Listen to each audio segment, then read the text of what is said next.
شاید قصه من با قصه خیلی از خانم‌ها که شما باشون مصاحبه کردیم متفاوت باشه. قصه من قصه یه همراهیه.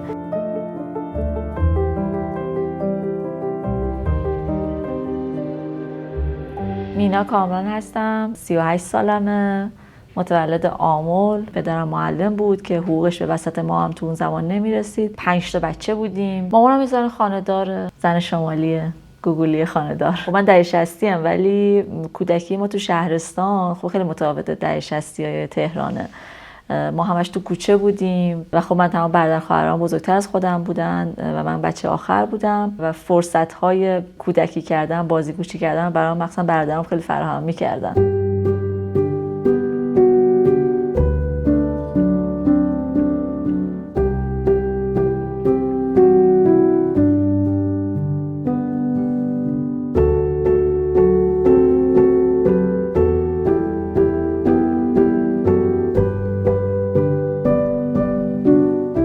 من یه خواهر بزرگتر از خودم دارم که خواهرم اومده بود دانشگاه تهران و اصلا اون خیلی مسیرها رو برای ما باز کرد.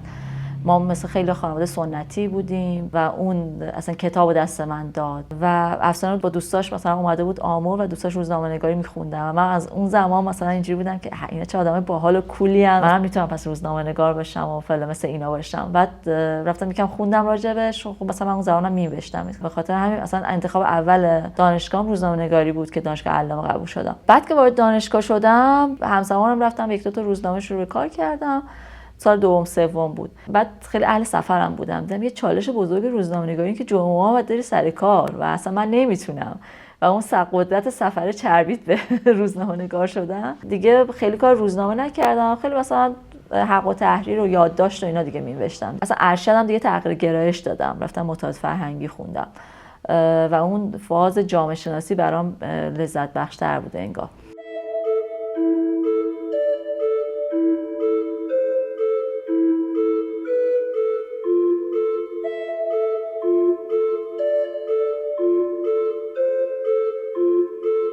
سفر من با احسان شروع شد، با همراهی احسان شروع شد. خب تو سالهای دانشگاه با احسان دوست شدم و تو خوابگاه زندگی میکردم. باجناق امروز من در واقع ما ارتباطات خیلی دیرینه‌ای با هم دیگه داشتیم سالها، یعنی قبل از اینکه باجناق من بشه دوست من بود. زمانی که با همسرش آشنا میشه منم مینا رو میبینمش، ولی اون موقع اصلا ارتباطی شکل نمیگیره. سالها بعد ما همدیگه رو میبینیم و سفرهامون شکل میگیره. ما خیلی سفر میرفتیم با هم، آخر هفته ها تعطیلات اینا با هم سفر میکردیم. سفری که با قطار میرفتیم، چون اون زمان نه بومگردی بود نه هتل ها اجازه میداد بتونی با هم بمونی. اینجوری میرفتیم صبح میرفتیم با قطار یه جایی، بعد شب با قطار برمیگشتیم. اون سفرها باعث آشنایی ما بیشتر ما میشه و در نهایت منجر به این میشه که ارتباط عمیق‌تری ایجاد بشه. یک روز 12 دی سال 84 احسان توی روز برفی، احسان با دوچرخه اومد دم خوابگاه و دوچرخه رو برای کادو تولد من گرفته بود و این دوچرخه در حقیقت شد آغاز سفرهای ما.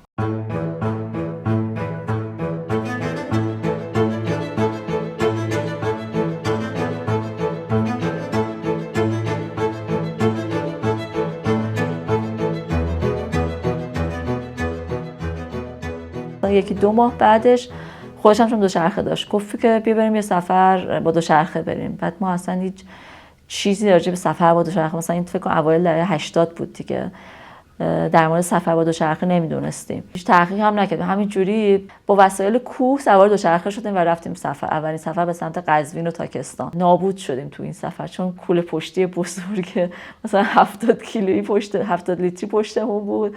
بعد دوچرخه استاندارد برای سفر نبود، نه دستکش داشتیم نه عینک داشتیم، یعنی یه چیزی که له شدیم و وسط راه مثلا برگشتیم دیگه. این شد اولین بار که این تجربه اول این شکلی ناکام داشتیم. یه سال بعد دوباره تصمیم گرفتیم بریم سمت مرنجاب، کویر مرنجاب و اون زمانم مثلا پیشرفت کرده بودیم، رفتیم کوله سربازی خریدیم و با چه مشقتی رسیدیم به کویر مرنجاب، چون به طوفان خوردیم، به طوفان شن خوردیم، ولی خودمون به هر حال رسوندیم. مثلا عصری با وضعیت مثلا سر تا پا شنی و خاکی و اینا رسیدیم. یه خانواده‌ای بودن بعد همشون متعجب شدن که شما چجوری این شکلی رکاب زدین و بدون دستکش و بدون کلاه. بعد اونا دوچرخه سوار بودن، به ما گفتن یه چیزی به اسم دستکش وجود داره که لازمه، یه چیزی به اسم خورجین وجود داره.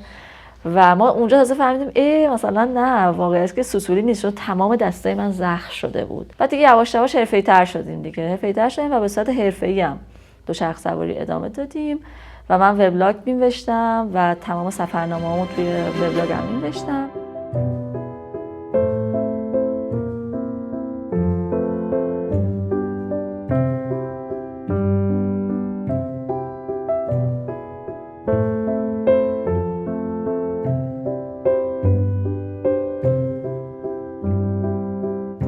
از یه زمانی بعد تصمیم گرفتیم دیگه سفرامون حالت توریستی نباشه، یعنی ما مثلا جاده رو نمیرفتیم، اتوبان رو رکاب نمیزدیم، ما فقط میرفتیم لابلای روستاها و بیشتر با دید مردم نگاری و مردم شناسی در حقیقت میرفتیم، وارد روستاها میشدیم، میموندیم تو روستاها و اینجوری برام نبود که مثلا الان باید این مقدار کیلومتر رو بزنیم ما شاخ قول رو شکستیم.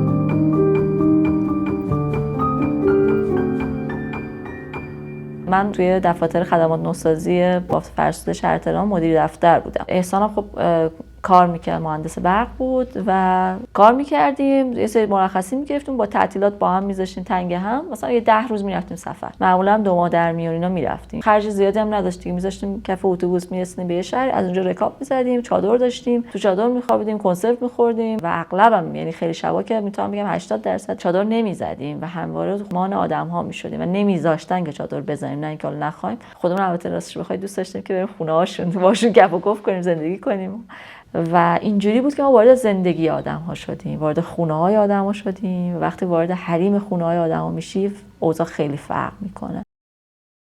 اینو تو بردار. چرا؟ آخه اون نمیشه، تو نمیتونی. یه دونم از پایین بغلش بردار. آره. آها حالا اونو ببر پایین، نمیخوام یاد بدم. یاد بیاریم پایین. آره.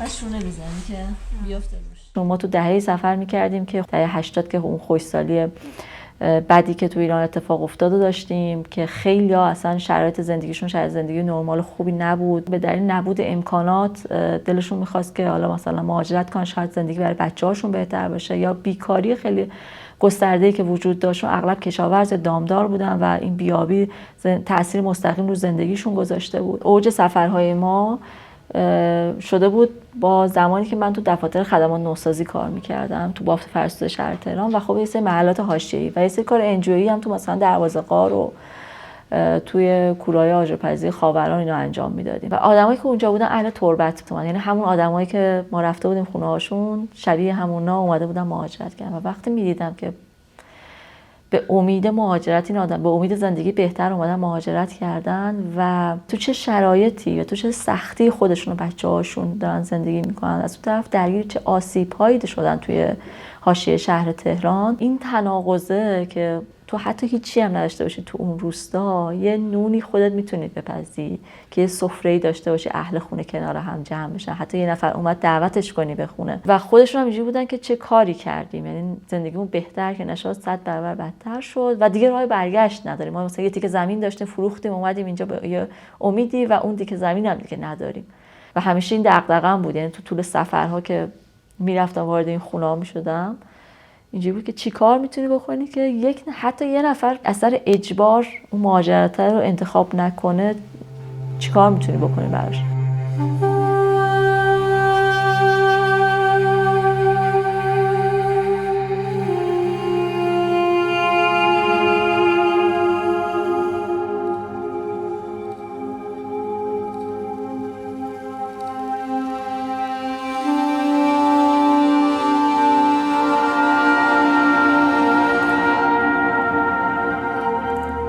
ما یه منطقه کار میکردیم به شدت احتیاط بالا بود، ما هر روز درگیری بودیم که ممکنه یه معتاد دنبالمون کنه، یه اتفاقی بیفته و واقعش میگم خسته شده بودم و دلم خواست توی محیط جدید تجربه کنم که رزومه فرستادم برای شرکت بازرگانی، اصلا خیلی دیگه تغییر کرد دیگه حوزه و اونجا پذیرفته شدم. من اونجا شدم سرپرست روابط عمومی. یه پروژه‌ای هم دوست داشتن که انجام بدن، ساخت مدرسه بود تو ایران. من همراه شدم تو اون پروژه باهاشون. همونجا هم باعث شد من خیلی سفرهای بیشتری برم دیگه، چون داشتیم 100 تا مدرسه تو ایران می‌ساختیم تو روستاهای مختلف. به واسطه اون که حوزه کودک رو دوست داشتم وارد حوزه آموزش اصلا شدم و کلی رفتم راجبش خوندم، مثلا آموزش تو دنیا داره الان چه اتفاقی براش میفته، تو ایران تو چه وضعیه دیگه. اصلا اون زمان به عنوان فعال حوزه آموزشی من شناخته می‌شدم. سختش کنیم. نو یکی، نو دو، نو دوتا، دیگه نو ستا، سفتا، نو چهارتا، شیشتا، نو پنجتا، چهارتا. دفتر خودی دست بزنید. ازش حس کردم که این سیستم ساخت مدرسه که حالا مثلا بریم تو این روستای مدرسه نداره و اینا، چه فایده داره وقتی اون آموزش کیفیت لازم اون نداره، یا مثلا مدرسه بخواد 3 ماه تابستون درش بسته باشه، یا اصلا خیلی از مدارس ما بدون امکان سنجی ساخته شد و بعدش مثلا اصلا روستا خالی از جمعیت شد و تبدیل به آغال و گوسفند شد. خب این همه سرمایه رفته پاش و این الان هیچ استفاده ای نمیشه. این بود که یه ایده مدرسه توسعه پایدار به ذهنم رسید. یکی از اون شاخص‌ها این بود که مدرسه فضای در حقیقت فضای جمعی باشه برای همه و آموزش مختص به 7 سال تا 18 سالگی نباشه، آموزش مادام العمر باشه. و از این طرف مدرسه مخصوصا در روستاها جایی باشه برای توان افزایی، اینکه تو توانایی تغییر زندگی رو داشته باشی. این میشه در حقیقت سواد، چیزی که حالا یونسکو اعلام کرده و اینو با مدیرامون مطرح کردیم. خوشبختانه قبول کردن و خیلی استقبال کردن، همراه شدن توی این مسیر و با همراهی یه جمع بزرگی که به عنوان خیر بودن پولشو دادن و از اون وقت کمک و ظرفیت خود روستا مدرسه ایران من ساخته شد. این همون مدرسه است که بهتون گفتم، مدرسه سیدبار. خب جوایز هم بین‌المللی جایزه ریوا گرفته، نامزد جایزه آقاخان بوده، هم جایزه معمار گرفته به لحاظ معماری. بقیه مدارس ایران من که همشون همون مدارس مکعبی یه شکلن، ولی این مدرسه فرق اصلیش این بود که اون ارتقای ظرفیتی که زنها توی در حقیقت کار با سوزندوزی پیدا کردن، اون گروهی که از زنها تشکیل شد که همچنان هم اون گروه فعال داره کار میکنن خانماش، به وضعیت اقتصادی و معیشت اون آدم‌ها کمک شد. ما یه سری جوان تو اون روستا دادیم که جوانای تاثیرگذار و فعالی تو منطقه شدن. اونا باعث یه سری تغییرات، اصلا یه سری کارا خودشون دارن پیگیری میکنن تو اون منطقه. مدرسه به لحاظ ساختاری خب مدرسه متفاوتی شده. به لحاظ کیفیت آموزش میتونم بگم نه، ما نتونستیم واقعیت کاری کنیم چون مدرسه در اختیار آموزش پرورشه. اینم یکی از دیگه از اون جرقه‌های اصلی زندگیم شد که همیشه قرار نیست یه سری رو از بیرون میاد. آدما میتونن خودشون با استفاده از ظرفیت خودشون، توان خودشون یه کاری بکنن.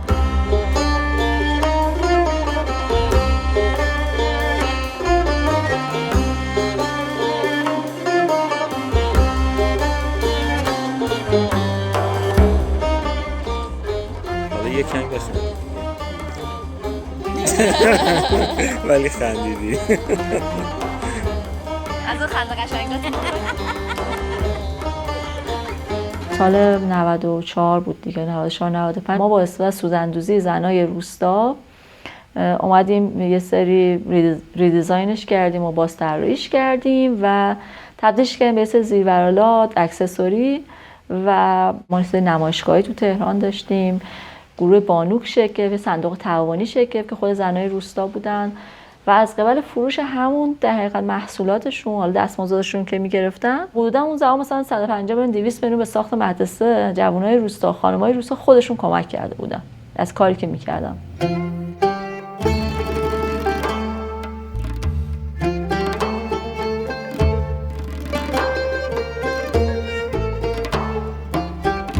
سال 98 جرقه‌های این که میتونیم یک کاری انجام بدیم توی من و احسان زده شد. ببینید چیزی که چالشی که وجود داشت، ما خیلی از دوستان خب تحصیلگر بودن، تو روستا کار میکردن، NGO داشتن. وقتی این افراد از این روستا خروج میکنن، این ظرفیت فروش برای این بچه‌ها وجود نداره. این گروهایی که ایجاد میشه خب کجا باید بفروشن و توانایی اونقدر قوی نشدن که توانایی رقابت با مارکت اصلی رو داشته باشن و توی این رقابت نابرابر شکست میخورن و فکر کنم که خوبه که یه جایی برای فروش این محصولات این گروه ها ما داشته باشیم. یکم با کانسپت کارآفرینی اجتماعی آشنا شدیم. کارآفرینی اجتماعی یه چیزی مابین بنگاه اقتصادی و خیریه است و شاید دقیقاً همون چیزی که ما دنبالشیم و جواب ما رو میده. از این بابت گفتیم اگر ما میخوایم کاری بکنیم تو همون کانسپت کارآفرینی اجتماعی باشه. داریم میریم یه جایی یه ماشینی پیدا کنیم فعلا، ولی هیچی پیدا نیست، هیچ ماشین اینجا نیست. آلما کردی شما یه حرف میزن برامون یادگاری بمونه از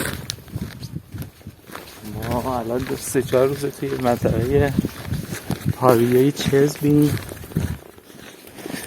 چیزی که خیلی جالب بود توی این منطقه این که همه خانومای اینجا دستی بر صنایع دستی دارن. این تو هیچ خونه ای نیستش که قالیبافی یا شیرده بافتن یا برجین بافتن اینها رو بلد نباشن، اکثرا بلدن. خانوما خیلی کار میکنن، اینقدر که خیلی سریع به سن سال خوردگی زودرس میرسن. این یه پروژه‌ای که 1-2 سال اخیر شروع کردیم. عشایر کوچرو هن که همچنان کوچ میکنن. ما تونستیم محصول اینا رو بیاریم توی لاین شرکتیمون و تبدیل به یه سری محصولات کنیم که الان شرکت‌ها دارن استقبال میکنن. مثلا ما یه سفارش بزرگ برای شرکت بزرگ از کار اینا داشتیم و این خودش باعث شده که مثلا همشون اینجوری بشن که مثلا با همین بندای اینا بهش میگن وریسپافی، با همین وریسپافی چه کاری مثلا ارزشمندی میتونه انجام بدن و اصلا خودشون خیلی شگفت‌زده شدن که براشون خیلی اتفاق خوبی بود. همزمان با کرونا ما چند جا نمایشگاه مختلف هماهنگ کردیم بریم شیراز، اصفهان، تهران، ولی همه اینا کنسل شد. یه هفته شروع کردیم که گفتن که آره یه ویروسی اومده تو بهمن ماه. این شکلی شد که روستاتیش متولد شد اواخر سال 98. اولین دفترمون که دفتر خیلی کوچیکی بود گرفتیم. دیگه اینجوری شد شروع روستاتیش.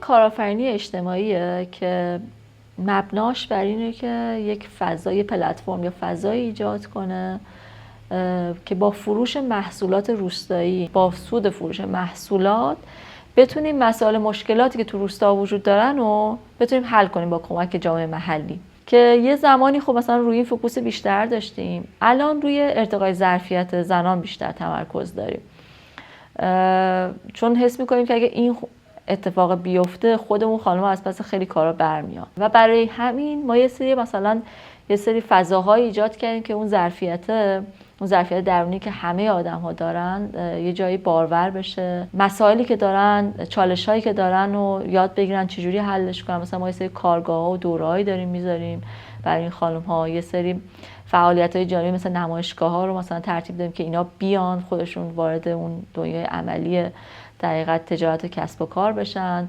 اینا چیزایی بوده که خب ما تو طول این 5 سال کاری که کردیم، میگم رابطه رو عوض کرده دیگه، از این رابطه خریدار تامین کننده به یه رابطه تقریبا برابری رسونده. ما هم خیلی چیزا از اونا داریم یاد میگیریم. پروژه‌های مختلفه. این برای شازده عبدالله. ما پروژه هامون توی روستاها مبتنی بر یه تئوری به اسم تئوری تغییر که از یک جایی شروع میشه. اولین فعالیت ها منجر به یه سری خروجی ها میشن، به یه سری دستاورد منجر میشن، در بلند مدت به یه تأثیر و در نهایت اینکه ازش درس آموخته هایی در میاد، هم برای ما هم برای کسانی که در آینده ممکنه بخوان از این استفاده بکنن. یکی از چیزایی که باعث شد ما این کار شروع کنیم این بحث فاصله بوده. حس می‌کردی چقدر فاصله ما بین ماها وجود داره به لحاظ حالا زیرساختایی که وجود داره، یعنی مثلا زیرساختایی که تو شهر و روستا متفاوته، از آموزش بگیری، بهداشت بگیری و با اتفاق مثل فیلتر کردن، قطعی اینترنت، این شکافات خیلی بر این زنا بیشتر هم میشه. مثلا دوران کرونا ما شکاف آموزشیمون چند برابر شد تو ایران. آموزش خیلی وحشتناک شده که مثلا ما بچه‌ای که از پنجممون تو روستا هستن واقعا نمیتونن بخورن، نمیتونن بنویسن. این برای زن خانمام اتفاق افتاده بود. دسترسی‌ها محدود شده بود، فروش‌ها خیلی کم شده، ما خودمون فروشمون خیلی کم شده بود. ولی اسم که اگر اینجا قطع کنیم، مثلا ما 3 ماه ازشون خرید نداشته باشیم یا مثلا همراهی و حمایت نباشه، خب اینا خیلی ناامید میشن. من اگه تو این زمان همراهشون نباشم کی میخوام؟ با اینکه اینجا خریدی نداشتیم ازشون خرید میکردیم تو اون دوران. شده بود مثلا اینجا چند ماه اون کالا دپو باشه، انبار باشه، ما اینو نگه می‌داشتیم. ولی این فکر نکنی که مثلا تو این دوران سختی ما کنارش نیستیم و همراهش نیستیم. مشتاق دیدار. خیلی خوش آمدین. قربان شما، مرسی. لطف دارید شما، مرسی. میامدن همه چه بغل میکردن عزیزم. این کار نمی‌کنه. بوسته می‌کنم. ما به انتظار بودیم که ما گفتیم اینا رو می‌بینیم. عزیزم. خدا کی اینا رو ببینم. کارآفرینی اجتماعی رو خیلی آدما متوجهش نمیشن. یعنی مثلا میگی من سود صفرم. سود صفر به این معنی نیست که من حقوق نمیگیرم. ما همه داوطلبانه اینجا نه، ما یه سری آدم هستیم که داریم کنار هم دیگه کار میکنیم، ولی سود کار ما برمیگرده به جامعه روستایی. من سودی که از فروش این محصولم دست میارم، میرم توی روستا کار اجتماعی میکنم. کار اجتماعی کردن، کار علمی درست کردن پول میخواد. من نمیتونم همه آدما داوطلبانه بکشونم بیارم. یعنی ما الان مثلا پروژه‌ای داریم که شرکت‌ها میان کار مسئله اجتماعی میخوان انجام بدن، ولی میگن که ما باید تحصیلگر پول نمیدیم، برای کار نرم پول نمیدیم. خب این از کجا باید تعیین بشه؟ این یه کتابخونه‌ای که ساختیم تو روستای کهنانی کش. کجاست روستاش؟ روستاش تو سیستان بلوچستان، سمت جکی گور و ایناست. خیلی چالش‌های زیادی داریم تو روستا. ما تولیدمون تو روستا یکی از بزرگترین چالشایی که ما داریم. یکی از اتفاقات گفتم مثلا کوره سرامیک ما تو یکی از روستاهامون منفجر شد، مثلا بعد ما مثلا تحویل داشتیم اون هفته. هر وقت یه چنین اتفاقی میفته سریع بهشون میگیم که آنلاین شن. مثلا همه این چیزا هم یاد دادیم دیگه. سریع جلسه‌ای با هم تشکیل میدیم اعضای اون گروه ما و میگیم این چالش ما به تنهایی نیست، چالش شماست، باید با هم حلش کنیم و با اون تکنیکای حل مسئله با هم دیگه کنار هم دیگه حلش میکنیم. و الان اینجوری شده که اینا خودشون این چالش‌ها رو حلش میکنن و ما میگن نتیجه رو. و این خب ما همون مسیر ارتقای ظرفیت و توانمند شدن آدم‌هاست، چیزی که خب ما خودمون هم خیلی چیزا رو بلد نیستیم و بلد نبودیم و توی این مسیر یاد گرفتیم و باید هم بیشتر از این یاد بگیریم.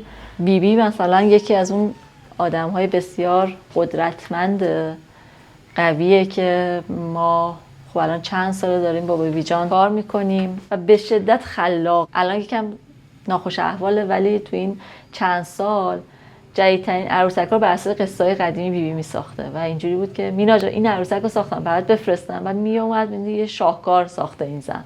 این عروسکای ما یکی گلنار لیاره میخونه خجلوره و همه روز در شده رفته میگه خجلوره برف باران لوره. یه چیزی که بیبی داره اینه که اون احساس قدرت رو تو خودش میبینی. یعنی مثلا وقتی باهاش داری حرف میزنی واقعا تسلط داره روی زندگی خودش و بچه‌هاش و این خیلی جذابه برای من و خوشحاله. با اینکه زندگی بسیار سخت داشته آدم خوشحالی از زندگی و خیلی انگیزه بخشه. یعنی هم برای من و هم برای بقیه خانم‌های روستا خیلی انگیزه بخشه. کلی سفر میرن این عروسک‌ها. اینا آلمان فرستادیم. اینا همه جا رو دیدن مثل خودم، ما هم همه جا رو دیدیم.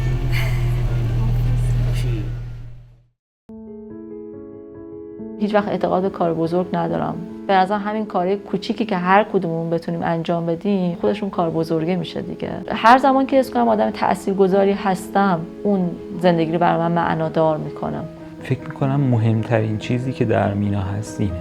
خیلی چیزایی که برای بقیه خیلی مهم میشه رو خیلی راحت رها میکنه. فکر میکنم اینو یه جایی دیگه تبدیلش، این انرژی که تبدیل میخواد به مثلا انتقام بشه، ناراحتی بشه، عصبانیت بشه، خشم بشه، تبدیل به هر چیز دیگه میخواد بشه، رو تبدیل به یه چیز دیگه میکنه. قدرت رها کردنه برش خیلی بی‌نظیره. سعی میکنم از اینو یاد بگیرم ازش، ولی فکر میکنم خیلی موفق نیستم. این خاک رو دوست دارم و حس میکنم که خیلی کار داریم.